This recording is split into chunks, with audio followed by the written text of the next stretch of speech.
안녕하세요. 저는 전주에 살고 있는 평범한 30대 주부였습니다. 직업은 유치원 교사고요. 결혼하고도 일은 계속해서 월 평균 250만 원 벌었고 남편은 자동차 부품 납품을 하는 회사를 운영하고 있었죠. 명색이 사장이긴 했지만 벌이는 들쭉날쭉했어요. 많이 가져올 땐 600만 원, 적게 가져올 때는 300도 안 되는 달도 있었어요. 저희 친정아빠는 몇 해 전 돌아가셨고요. 현재 엄마는 작은 식당을 하시며 동생들과 함께 살고 계십니다. 20대일 때는 결혼에 대해서 신경도 안 쓰셨던 엄마가 제가 30살이 되기 시작하자마자 저만 보면 결혼은 언제 할 거냐, 사귀는 사람은 있냐 하면서 잔소리를 하기 시작했고 결국 엄마 지인을 통해서 맞선을 여러 번 주선하셨어요. 처음엔 남자 관심 없다고 거절하다가 등짝 스매싱 몇 대 맞고 억지로 나가기 시작했죠.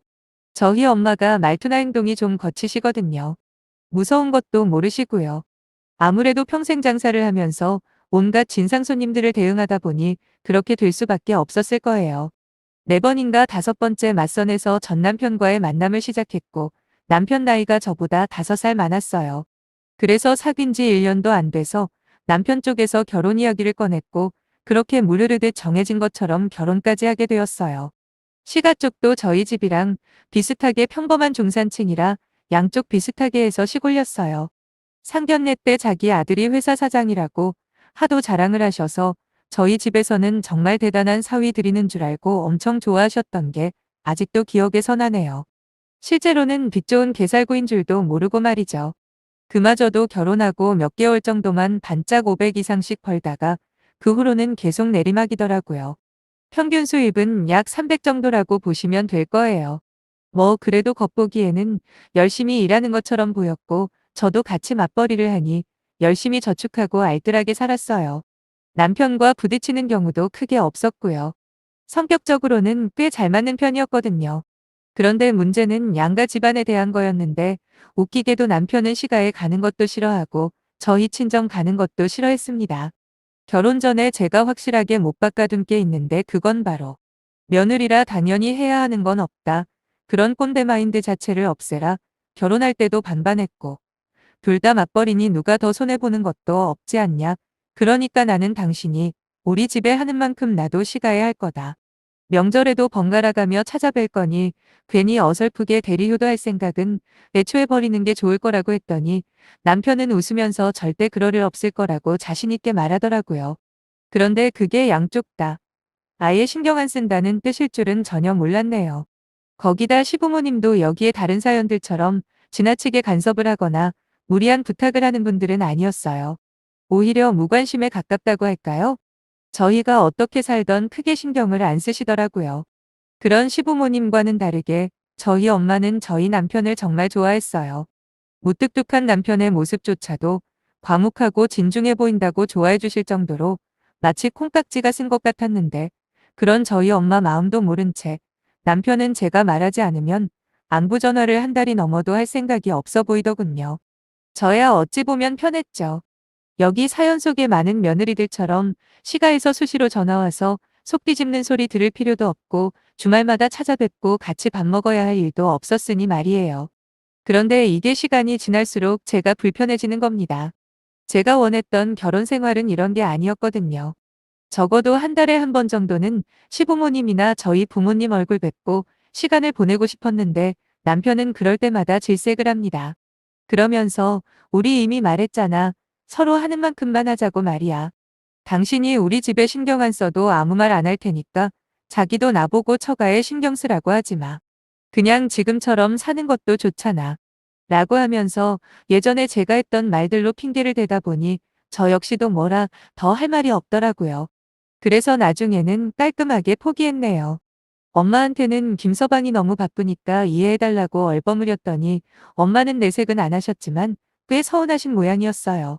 남편은 실제로 시가에도 거의 연락을 안 합니다. 시부모님이 가끔 남편에게 전화를 할 때나 통화를 하지 자기가 먼저 전화를 하거나 하는 경우는 없어요. 오죽하면 제가 이래도 되나 싶기도 하고 민망해서 시부모님께 안부 전화를 가끔 드립니다. 아무리 남편이 하는 만큼 시가에 한다고 말했어도 최소한 도리는 해야 할 것 같아서요. 근데 웃긴 건 제가 시댁에 전화를 드리면 어떻게 알았는지 자기도 저희 엄마한테 전화를 하대요. 아무튼 그렇게 살고 있었어요. 그런데 저희 엄마가 사남 일녀의 막내딸이십니다. 외할아버지가 현재 연세가 8순이 넘으셨는데 아직 같은 연배분들에 비해 월등히 건강하시긴 해요. 하지만 더 늦기 전에 유산 정리를 하셔야겠다고 해서 유산을 분배해 주셨더라고요. 저희 외할아버지가 꽤 부자십니다. 사업을 하시거나 그런 건 아니고 대대로 물려받은 땅이 꽤 있으시죠. 그래서 외삼촌들하고 엄마한테 공평하게 땅을 나눠주셨는데요. 엄마 앞으로 물려받은 땅이 시가로 5억 정도 한다고 하더라고요. 하지만 엄마는 어차피 팔지도 않을 거라면서 나중에 엄마 죽기 전에 저희한테 물려주신다고 하셨고요. 그 이야기를 남편한테 스치듯 했는데 그때 남편 반응은 시큰둥 그 자체였네요. 그래서 저는 속으로 이 인간은 진짜 무신경한 게 역대급인 사람이구나 하며 감탄까지 했습니다. 그런데 얼마 후 남편이 친구 아버님 장례식에 다녀온 적이 있습니다.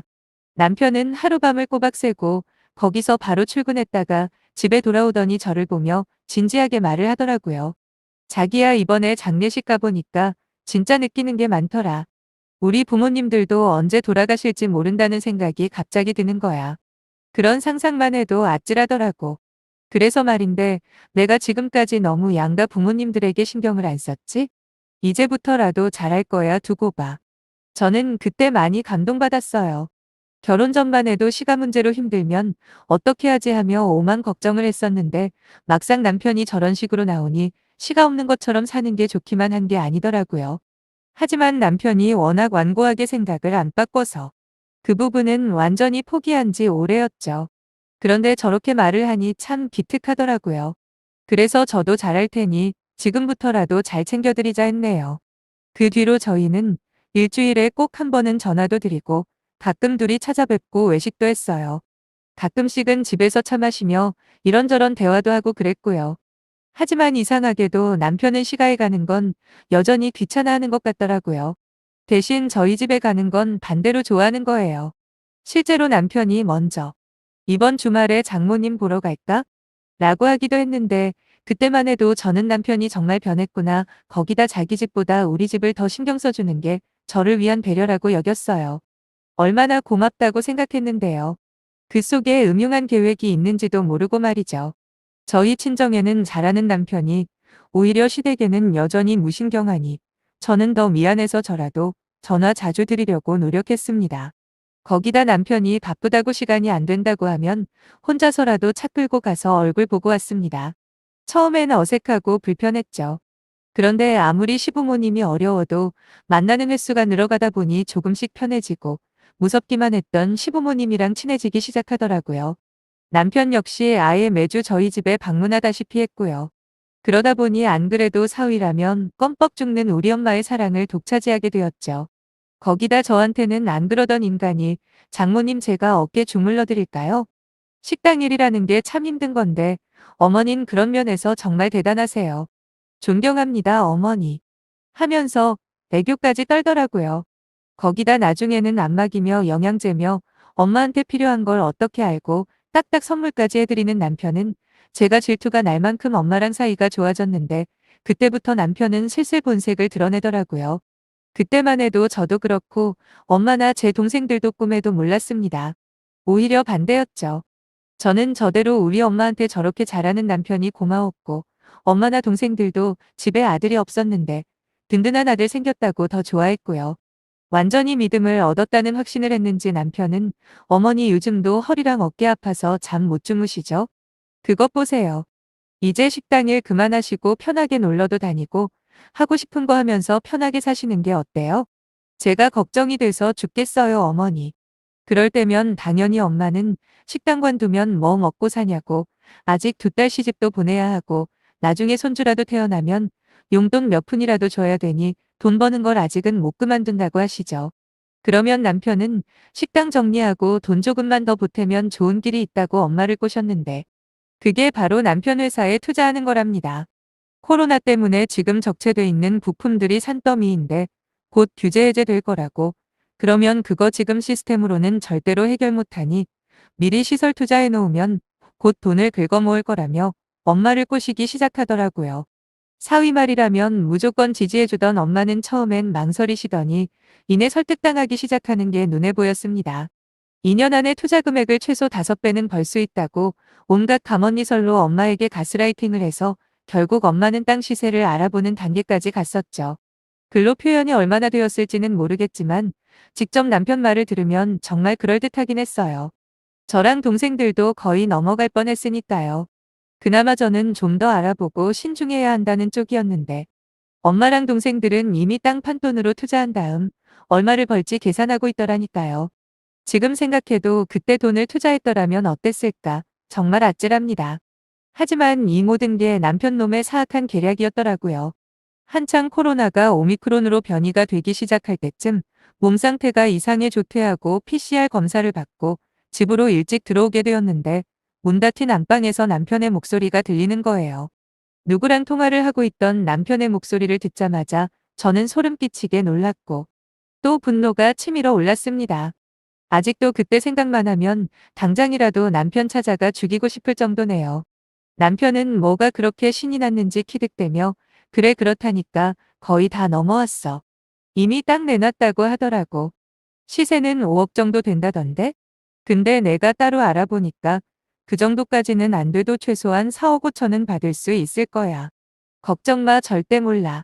우리 장모가 겉으로는 똑똑한 척해도 알고 보면 헛똑똑이야. 우리 와이프도 삐리한 건 똑같고 말이지. 맞아 두 모녀가 좀 모자라. 라고 떠들어대는 겁니다. 손이 벌벌 떨리는 걸 겨우 참고 저는 폰을 꺼내 녹음하기 시작했는데 다시 남편은 모르지 얼마나 줄지. 근데 내가 거의 다 구워놔서 못해도 4억은 투자해라고 해야지. 어차피 있는 대로 달라고 하면 아마 다 줄걸? 개호구야 호구. 잘하면 벤츠도 하나 뽑을 수 있을지도? 라고 말하는 남편 목소리에 저는 처음엔 무슨 꿈을 꾸나 싶을 정도로 현실감이 느껴지지 않았고 혼이 탈출한 것처럼 멍하기만 했네요.